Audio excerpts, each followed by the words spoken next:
When one endeavors to become a fashion designer, one has to face some hard truths. For instance, one of the first things one hears when one enters fashion design school is designing will only be a small part of your job. I mean, a lot of it is spent staring at Excel spreadsheets and arguing over fabric, but of that small chunk of time spent actually designing, the majority is actually spent styling and merchandising. Let me back up. As designers, we all love pushing the boundaries of silhouette and textile manipulation. It's probably why most of us became designers, but not every look in a collection can be a giant avant-garde space station of innovation. You need those looks that are grounded. Skirt A, although skirt A usually has some cutesy name like the Pollyanna skirt. Skirt A in Seasons fabric paired with Corset F, because not only do you know Skirt A and Corset F always sell in store, but you need a break in the collection that comes back to the company's established codes and silhouettes. It may seem kind of boring sometimes and paint by numbers-ish, and don't get me wrong, if that becomes your entire job, you may find yourself shifting to become a YouTube content creator and creating your own collection. But making a well-styled, well-merchandised collection is a valuable skill set, and if they're your own codes, it can be pretty fun. One of my established silhouettes is the pocket skirt, or a high-waisted A-line flared skirt with or without tie-on pockets. I'm also deep into insertion lace and upcycled bedsheets at the moment, so easy money. I mean, not easy money, because I barely break even on most of these designs and I don't sell them, but you know, easy something. I began with said pocket skirt pattern and established where I wanted insertion lace. Always good to have a plan. I cut the skirt panels from a trashed vintage rosebud bedsheet. I placed the cotton Nottingham lace on the face of the fabric where I wanted it. I stitched the lace in place on the machine, both sides. I cut through the self fabric down the middle of the stitch lines and pressed them away from the lace. I stitched the very, very edge of the lace, which caught the seam allowance and held it in place. Yep, that's all the finishing those edges got, and it's all they needed. I matched the front panels of the skirt right sides together along center front and stitched, and hated the center front seams, so I added insertion lace instead. There was definitely a better way to do this. I unpicked the center front seam, pressed the seam allowance open, and stitched the very edge of the lace to keep the seam allowance in place. I knew I wanted bands of insertion lace at the hem. I also knew it would be tricky with the flared hem. I marked a 1/2-inch seam allowance along the raw edge of the bottom of the skirt, matched lace along the line, and stitched. I pressed the seam allowance back and stitched along the very edge of the lace. I then stitched another piece of lace below the first. These lace-to-lace bits are always the hardest. And I stitched a scalloped bed skirt along the bottom to act as the hem. Literally anything to get out of sewing a flared hem. I pressed the bed skirt seam allowance back and stitched along, yes, the very edge of the lace to keep the seam allowance back. You got this. I've been on a side quest to eliminate zippers, Satan's spawn, from my collection, but my problem-solving faculties were in use elsewhere at this point. Plus, you know, sometimes you have to prove to yourself that you can sew a zipper. So I matched an invisible zipper along the top of the center back seam, switched to the stupid zipper foot, and sewed the thing in place. I matched up and stitched the other side. I finished the raw edge with bias binding, which I just shoved over the raw edge and stitched through all the layers since it's on the inside of the skirt. I then added the lace bands to the bottom of the back of the skirt. This ordering meant there was no seam at center back of the bands.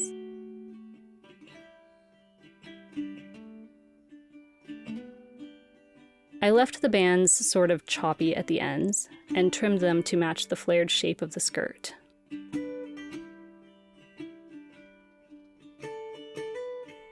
I matched the front and back panels along the side seams, wrong sides together. I stitched at 1/4 inch. I trimmed the seam allowance as much as I dared. pressed the side seams flat, then folded them and pressed them closed. I stitched the fold at 1/4 inch to enclose the raw edge in a French seam. I added white twill tape to the right side of the skirt waist, 1/4 inch from the edge, and stitched it in place. I folded it over the raw edge and stitched again. The full tape was 60 inches long, centered over the waist, which gave me long ties at the back to secure the top of the waistband.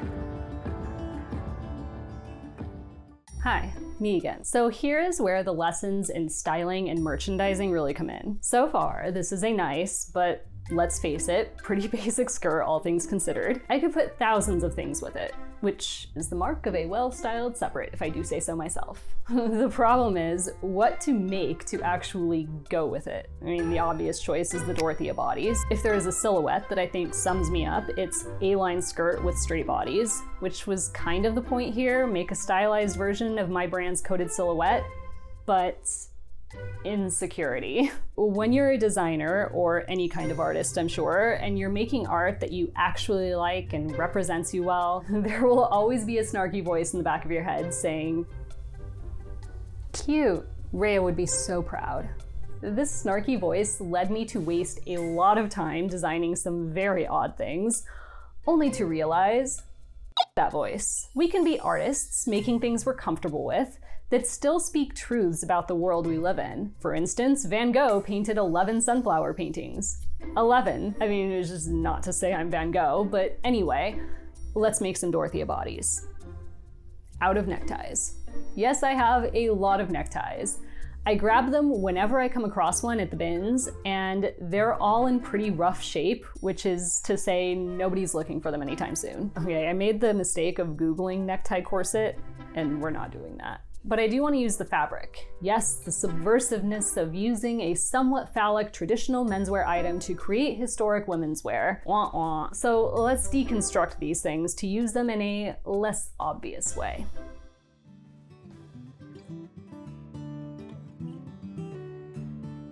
If you ever wondered how a necktie is made, they are very loosely tacked together bias-cut fabric over a thicker base.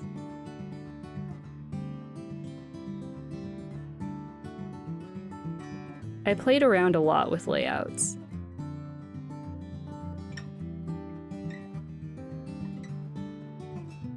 Thinking that this layout might work, this would be center front right here, and then this line kind of follows this line of the corset. It would kind of do this, that's what the pattern does. So I don't look at this and immediately say, that's a tie. Like, it just looks kind of patchy to me. The rumpa-pum-pum over here will get kind of hidden because I like the deep red. I think there's like some nice comparisons between those two that takes it to more of like this color spot because this is more blue. So I think I need this red in here, but it's tough with that pattern. And then obviously you've got some insertion lace there, which ties it into the skirt. So the corset in the skirt will almost look like a dress, I think. Obviously it won't be, it'll be two separate pieces. So I think that that is nice because it makes it more wearable, because this with the skirt is going to be a lot of look. But I think that if it was just this corset with like a simpler skirt, that is something that I could potentially wear and style. And obviously that skirt is like super wearable. So I am also thinking that I want something to go over this. Like, I don't just want it to be the corset and the skirt. I think I kind of want like a little jacket or something to go over this. So I'm considering that as well. I decided to use the leftover banding from the top of the bedsheet. So I unpicked it and stitched the white under part to the sides of the band to make a wider panel.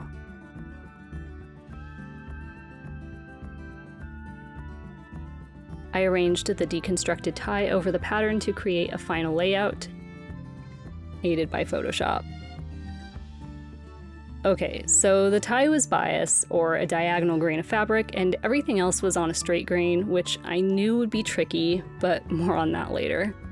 I stitched the lace to the edge of the tie similarly to how I'd done it with the skirt.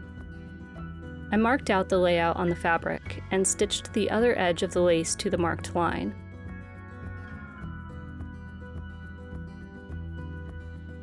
I trimmed away the excess fabric and finished the edge as I had the skirt.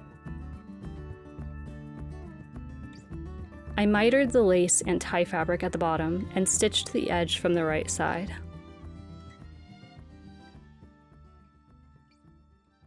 Again, there was a better way to do this, but ADHD is a heck of a thing. Man, some phrases just don't have a PG translation. I stitched 2 layers of the silk organza I used for the red Elizabethan bodies to the other edge of the tie. I laid the paper pattern over the panel and marked and trimmed away all the excess.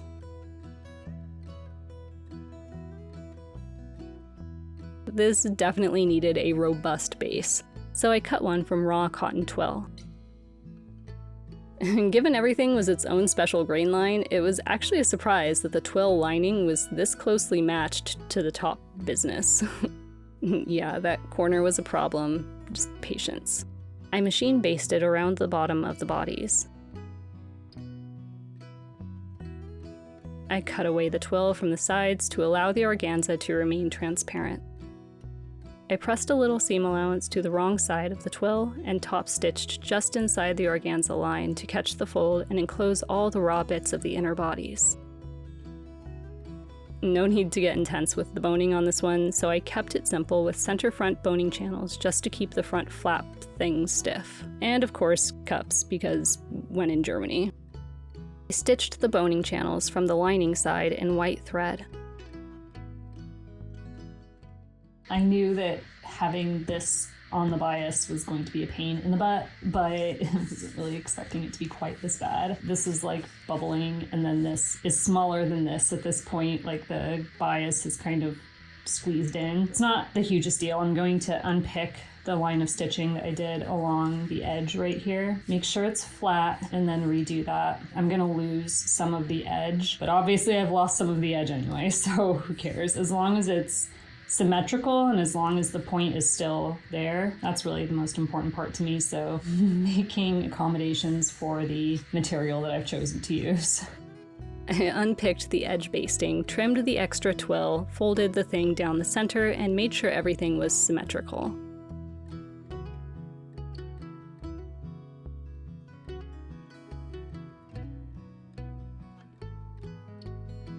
The boning channels I marked were quite the random width, so I marked another down the center of each. I stitched the new boning channels and the cups.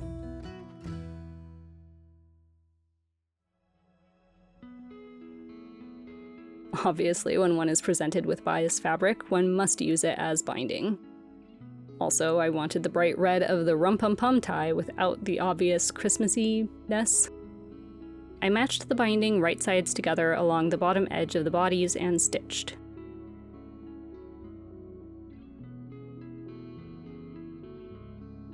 I trimmed off that little annoying peak, not in love with that part of the pattern anyway. The back panel was 2 layers of red organza, which I used to make a front panel sandwich, meaning it was the lining layer of back panel organza under both front panel layers with the self layer of back panel organza on top. I stitched through everything, then pulled the back panels of the organza in place. This meant the seam allowance was visible inside the back panel of organza, but that's okay. Definitely didn't think this one through, so I added some more binding to cover the bottom of the back panel of the bodies. I double folded the binding over the raw edge and fell stitched the fold to the inside. I cut 2 layers of organza for the straps and sandwiched them over the top of the front of the bodies, but this time stitched each layer separately so that I could tuck in the seam allowance.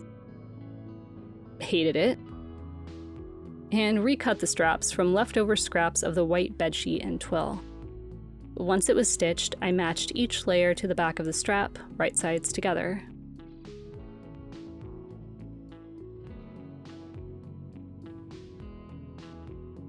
I added another binding to the armhole edge. I'm not overly fond of bindings on edges that will be laced, but again, faculty's in use elsewhere, so I bound the center back edges. Watch me be 4 zip ties short of my next I just want to get rid of these zip ties project. I wanted a clean edge along the top of the bodies, so I folded the seam allowance of the self and lining layers to the inside, and ladder stitched them together. I hand-stitched eyelets along center back in a spiral lacing pattern, meaning the top and bottom two eyelets on one side are offset by half the normal distance between the eyelets.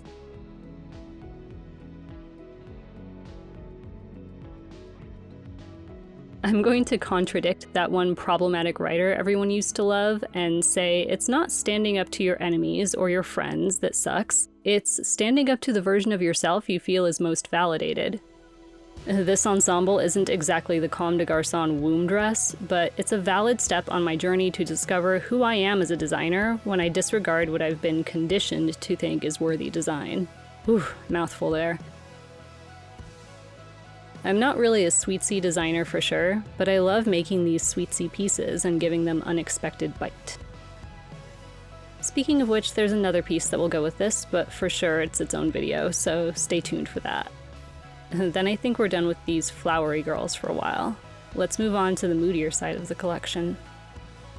If you enjoyed this video, I always appreciate a thumbs up, and hit subscribe if you enjoy setting yourself free from time to time. Bye!